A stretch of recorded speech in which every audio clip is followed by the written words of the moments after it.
नाज़रीन आदाब, डीडी उर्दू के ख़ास प्रोग्राम शेर सुखन में आपका इस्तकबाल है। मैं हूं आपका मेज़बान सलमान सईद। शेर सुखन उर्दू शेर व अदब का वो गुलदस्ता है जिसमें मुख्तलिफ फूल हैं। हर फूल की अपनी खुशबू है, हर फूल की अपनी रंगत और हर फूल की अपनी अपनी अहमियत। इसी गुलदस्ते का एक अहम फूल जिसका नाम है नंदलाल नैरंग सरहदी। नैरंग सरहदी ना कि सिर्फ उर्दू ज़बान बल्कि अंग्रेज़ी, पंजाबी, फ़ारसी और दीगर ज़बानों पर दस्तरस रखते थे, लेकिन उर्दू ज़बान से ख़ास लगाव था। यही वजह है कि जब उर्दू की बात आती तो उर्दू को बहुत संजीदगी से लेते और उर्दू के अंदर अपनी उर्दू शायरी में जो मज़ामीन पैवस्त करते वो बहुत संजीदा होते थे। मैं नरेश नारंग नैरंग सरहदी की 5वीं औलाद हूँ। 14 साल का था जब उनका इंतकाल हुआ। उस दिन वो जल्दी उठे और अपने सारे दोस्तों से रेवाड़ी में मिल के आए और उन्होंने एक दाग मरहम का शेर सुनाया। होशो हवास ताबो तवा दाग जा चुके, अब हम भी जाने वाले हैं, सामान तो गया। उनकी ज़िंदगी बहुत सख्त थी।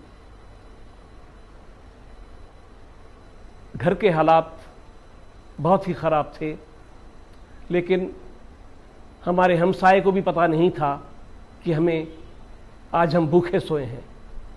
इस किस्म के वो शायर थे।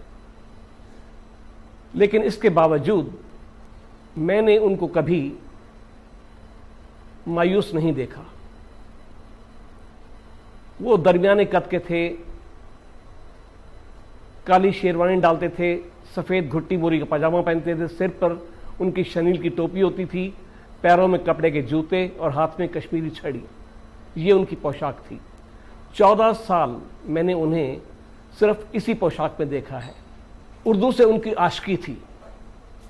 मैं कहूं कि उर्दू उनकी माशूका थी तो गलत ना होगा।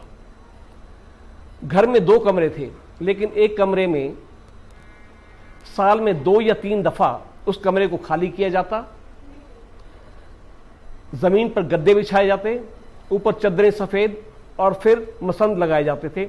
ये पड़ोस में एक टेंट वाला था, वहाँ से मुफ्त आया करते थे। उनको पता था इसका इस्तेमाल नैरंग साहब किस लिए कर रहे हैं।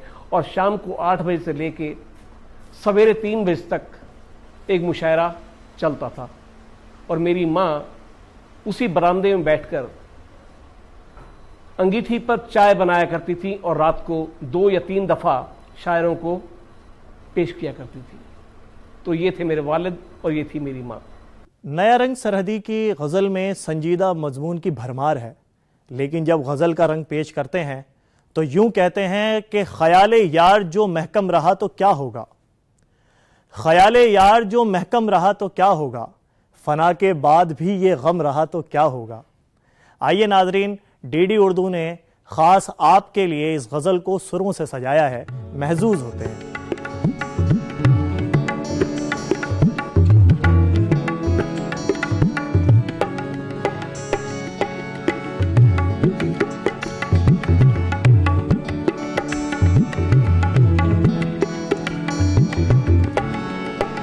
ख़याल यार जो महकम रहा तो क्या होगा, ख़याल यार जो महकम रहा तो क्या होगा, फना के बाद भी ये गम रहा तो क्या होगा। ख़याल यार वो जगह होगा।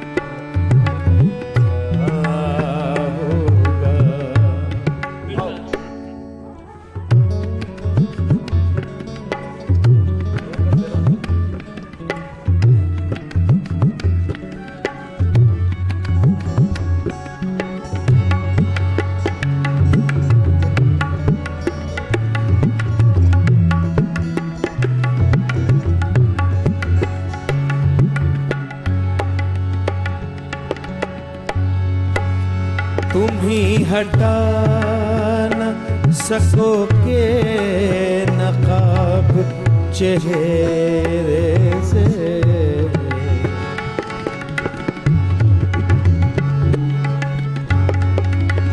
तुम ही हटा न सकोगे नकाब चेहरे से। हमारा ज़ौक़ जो बेहम रहा तो क्या होगा। हमारा ज़ौक़ जो बेहम रहा तो क्या होगा। फना के बाद भी ये गम रहा तो क्या होगा। ख्याल यार जो महकम रहा तो क्या होगा।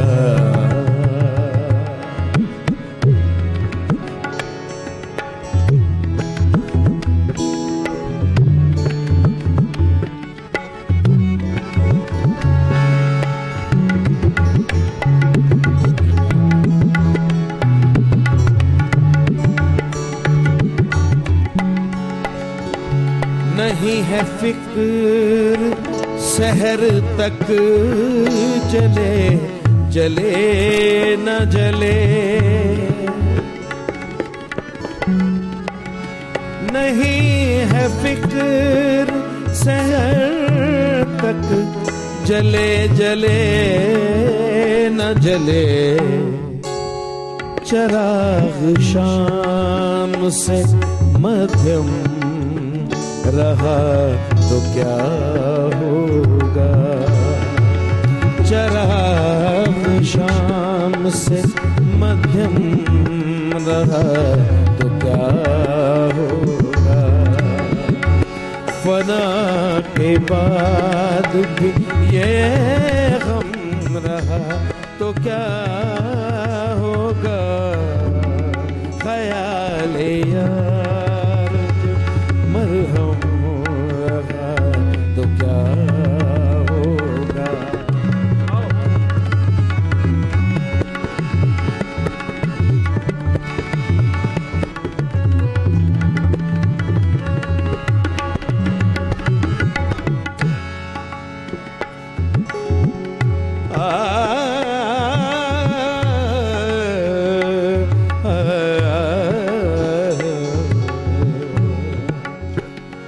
मिटा रहे हैं वो उर्दू को हज़रते नैरंग। मिटा रहे हैं वो उर्दू को हज़रते नैरंग। हमारे दम में अगर दम रहा तो क्या होगा। हमारे दम में अगर दम रहा तो क्या होगा। फना के बाद भी ये गम रहा तो क्या होगा। ख्याल यार जो महकम रहा तो क्या होगा। ख्याल यार ख्याल यार ख्याल यार ख्याल यार ख्याल यार जो महकम रहा तो क्या होगा। ख्याल यार जो महकम रहा तो क्या होगा।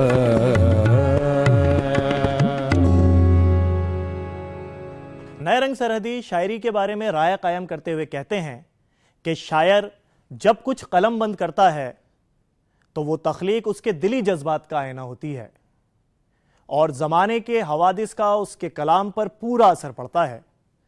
ऐसे में शायर का शायराना ज़र्फ झलक पड़ता है। यही वजह है कि शायर अगर अपने आप को रोकना भी चाहे तो उस वक्त रोक नहीं सकता। बस इसी तरीके की शायरी, इन्हीं जज्बात की शायरी का मुरक्का है। नंदलाल नैरंग बहुत ही अच्छे शायर थे। उनकी सब ब्याज़ें मेरे साथ बहुत महसूस जगह पर रखी गई थीं, और जब हम हिंदुस्तान से कनाडा के लिए रवाना हुए तो उन कश्मकश में रहकर मुझे ये सोचने को मजबूर किया गया कि मैं या तो उनको छोड़ के जाऊँ या लेकर जाऊँ, लेकिन मैंने उनकी यादों को साथ समेटकर अपने साथ समुंदर पार कनाडा में लेके गई। तो उन यादों में, उन ब्याज़ों में हिंदुस्तान का प्यार भरा सौंधी खुशबू उनमें समाकर रखी हुई थी, जो मैं चाहती थी कि इस तरीके से इसको किसी तक पहुंचाया जाए और इस खुशबू को ऑल ओवर द वर्ल्ड इसको पहुंचा सके। तो जिनका हाथ उनके करने में सबसे बड़ा हाथ डॉक्टर अबीदी का है, उन्होंने इस यादों को, इस खुशबू को सारे मुल्क में फैलाने के लिए हमें बहुत मदद करी है, और उसको मैं चाहती हूँ कि इस यादों को, इस खुशबू को पूरे मुल्क में युवा पीढ़ी के लिए एक प्रोत्साहित या जानकारी के लिए उनको आगे प्रोत्साहित किया जाए। नंदलाल नैरंग जो डेरा इस्माइल खां में पैदा हुए, जो 35 साल की उम्र में महाचिर बनकर दिल्ली आए, जो उर्दू और फ़ारसी के मौल्लिम थे, जो खालिसा स्कूल, अहीर स्कूल और हिंदू स्कूल रेवाड़ी में 25 साल काम कर वो हुए, वो जो उर्दू और फ़ारसी के शायर थे, वो जो उर्दू के आशिक़ थे, वो जो मुसलसिल यही कहते थे कि मेरी ज़बान आपके लुट रही है, जिसके बारे में वो गुफ्तगू करते थे, वो शायर जिसका नाम आपके क्या कहते हैं नैरंग सरहदी है, जिसके कलाम को ख़ुद उन्होंने अपना टाइटल दिया था तामीर बखा, तो वो अगरचे के गुज़र गए, लेकिन 50 साल बाद भी हम आज उनके कलाम की रोशनी में इंसानियत की गुफ्तगू कर रहे हैं। तो जिस तरीक़े से मैंने बताया कि नैरंग सरहदी एक अजीम शायर है, उसके पास फ़न की पुख्तगी है और उस्ताद शायर है। नैरंग सरहदी जब गज़ल की बात करते हैं तो एक रंग ये भी पेश करते हैं, दीवार देखते रहे दर देखते रहे, दीवार देखते रहे दर देखते रहे, हम यूं ख्याल में तेरा घर देखते रहे। आइए नाजरीन, डीडी उर्दू ने ख़ास आपके लिए इस गज़ल को मौसीकी की धुनों पे सजाया है, लुत्फ़ अंदोज़ होते हैं।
तुम दे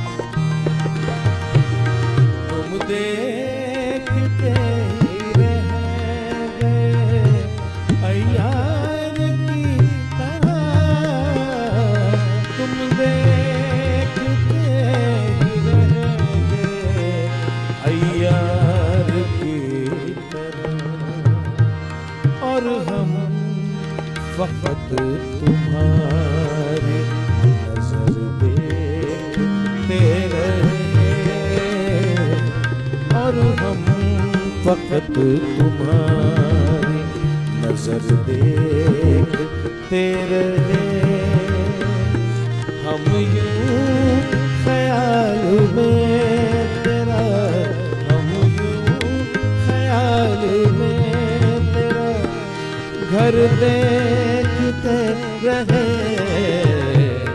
दीवार देखते रहे घर देखते रहे।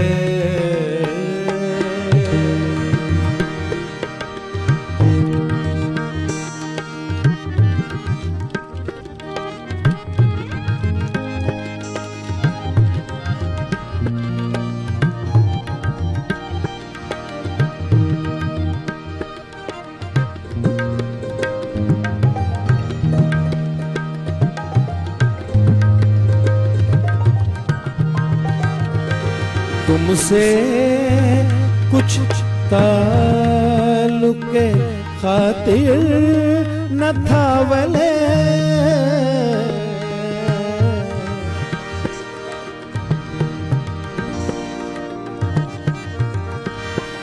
नए रंग दिल लगी के तो सामान थे बहुत,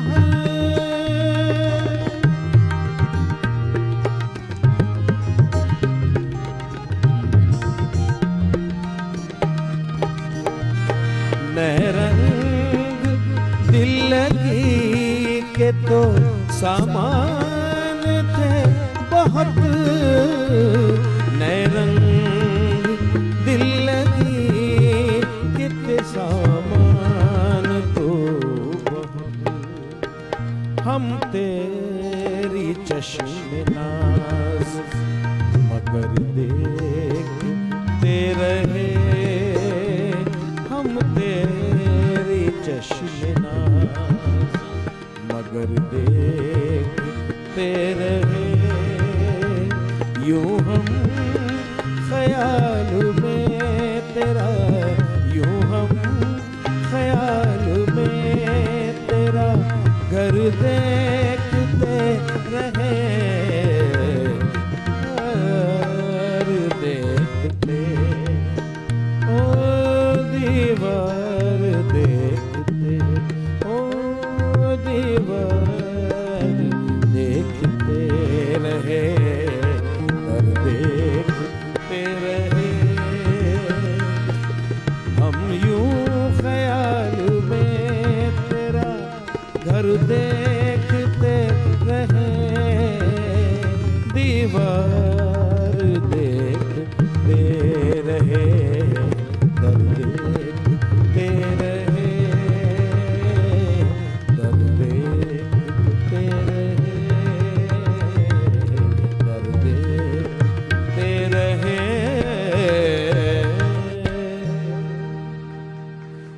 नए रंग सरहदी पहले अताउल्लाह खान फिर तिलोकचंद महरूम से इस्लाह सुखन लेते रहे, फिर उसके बाद फैज़ अहमद फैज़ से भी तलम्मुस का शरफ़ हासिल हुआ। नए रंग सरहदी ने जब फैज़ अहमद फैज़ को अपना कलाम दिखाया, फैज़ अहमद फैज़ नए रंग सरहदी की ज़बानदानी से बेहद मुतासिर हुए और आपका कलाम देखकर फरमाया कि आपका कलाम इस्लाह का मोहताज नहीं। नंदलाल नैरंग वो एक ऐसे शायर थे जो सेकुलर शायर थे, वो फ़ारसी और उर्दू के टीचर थे। उनकी शायरी में इंसानियत, मोहब्बत और मज़दूरों और सितमकशों और गरीबों से जो इश्क पाया जाता था, वो हर धर्म को बड़ी इज्जत की नज़र से देखते थे। वो कहते हैं कि वेद में ढूंढ न तू और न कुरान में देख, शक्ल अल्लाह जो चाहे तो वो इंसान में देख, नासिहा रिंदे खराबात की कुछ बात न कर, बढ़ के नादान ज़रा अपने गरेबान में देख। इतने खूबसूरत शेर कहने वाला कि कहता है कि ज़िंदगी को हुबाब कहते हैं। 180 से ज़्यादा ख़तात कहे, 155 से ज़्यादा गज़लें कहीं, एक पूरी मसनवी सावित्री पर कही। यही नहीं बल्कि उनके जो नज़में हैं इस देश की मोहब्बत पर, इस वो आज़ादी ख्वाहों पर कि वो गांधी जी हों या जवाहरलाल नेहरू हों या बहादुर शास्त्री हों या वो अब्दुल गफ्फार खान साहब हों या भगत सिंह हों या आपके भारत हो, तो उनके ऊपर जो उनकी नज़में हैं वो देखने की हैं। कहते हैं ज़िंदगी को हुबाब कहते हैं और ज़माने को ख्वाब कहते हैं। अपनी शोहरत के वास्ते नैरंग हम हर एक को ख़राब कहते हैं, अपनी शोहरत के वास्ते नैरंग। तो आप देख रहे हैं अखलाक का शायर है, कहता है कि हमारे देश में अखलाक होना चाहिए, तालीम की कमी है ना असबाख की कमी, इसमें नहीं है शोहरत आफाक की कमी। यूँ तो हर एक चीज़ है हिंदुस्तान में, लेकिन कोई कमी है तो अखलाक की कमी, क्योंकि मौलिम है, क्योंकि फ़ारसी और उर्दू का शायर है, जिस तरीक़े से गुफ्तगू करता है तो वो बताने की कोशिश मैं कर रहा हूँ कि देखिए उनकी एक क्या कहते हैं गज़ल है, उस गज़ल में कहते हैं तंगदस्त थे, मुफलिस थे, लेकिन हमेशा उनका हाथ बंद था, किसी के सामने उन्होंने हाथ नहीं फैलाया। कहते हैं गज़ल देखिए, इस गज़ल की रवानी देखिए और इस गज़ल का रंग देखिए। चमन में तूने मुझको आशियाना किस लिए बख्शा, किसी काबिल न था तो आबोदाना किस लिए बख्शा। मोहब्बत की है मैंने एतराफ़ जुर्म करता हूँ, गुनाह था तो मिजाज आशिकाना किस लिए बख्शा। नैरंग सरहदी अपनी शायरी के अंदर पुरुम्मीद नज़र आते हैं और इसी उम्मीद के ज़ेल में ये शेर कहते हैं कि शिकवों से दो दिलों की सफाई हुई तो है, शिकवों से दो दिलों की सफाई हुई तो है, उन तक किसी तरह से रसाई हुई तो है। शिकवों से दो दिलों की सफाई हुई तो है,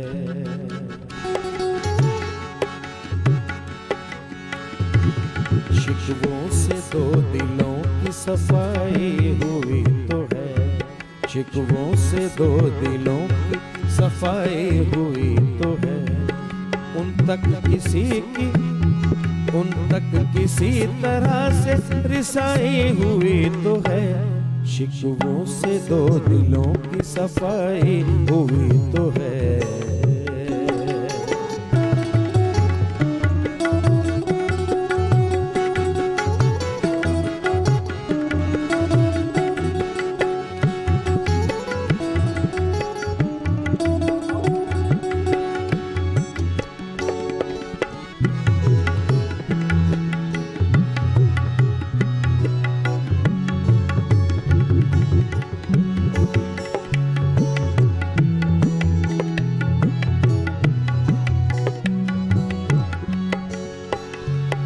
जलना भी दो दिलों में हासिल तौक़ीर इश्क है,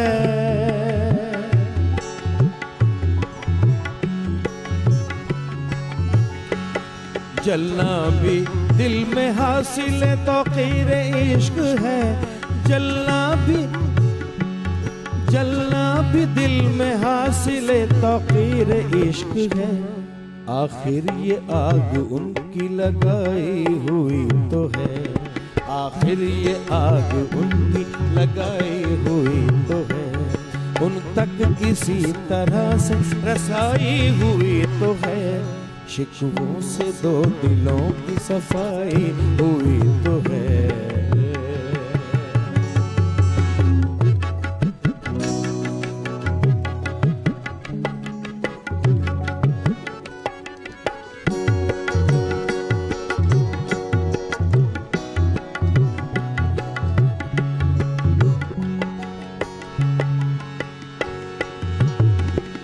अच्छा हुआ कि दस्ते तलब तक न उठ सका,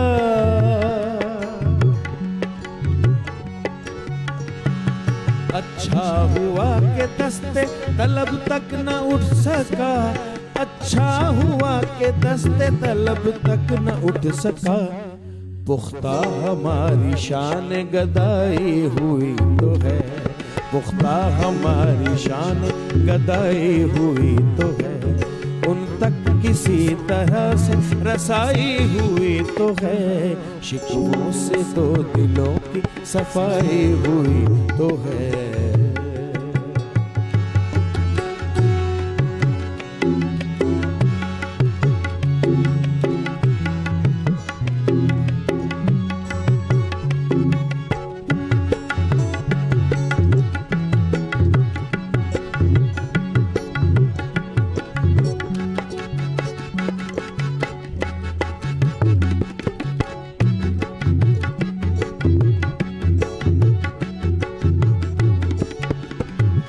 किसको भला कहें यहाँ, किसको बुरा कहें, किसको भला कहें यहाँ, किसको बुरा कहें, किसको भला कहें यहाँ, किसको बुरा कहें। दुनिया तमाम उसकी बनाई हुई तो है, दुनिया तमाम उसकी बनाई हुई तो है। उन तक किसी तरह से रसाई हुई तो है, शिकवों से दो दिलों की सफाई हुई तो है।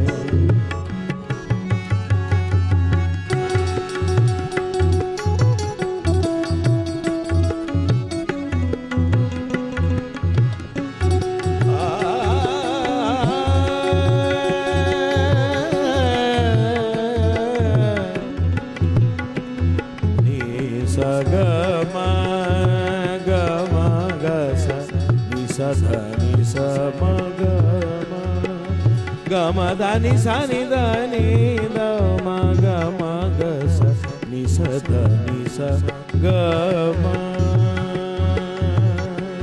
शिकवों से दो दिलों की सफाई हुई तो है, शिकवों से दो दिलों की सफाई हुई तो है। उन तक किसी तरह से रसाई हुई तो है, शिकवों से दो दिलों की सफाई हुई तो है, सफाई हुई तो है, सफाई हुई तो है।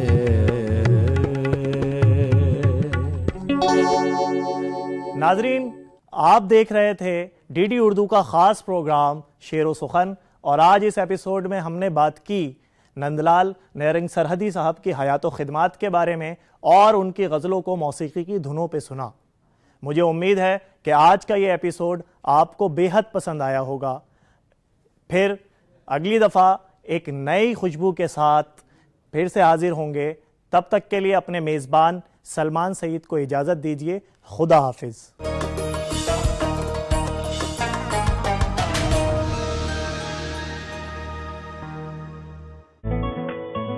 खाके वतन कर्ज में तेरा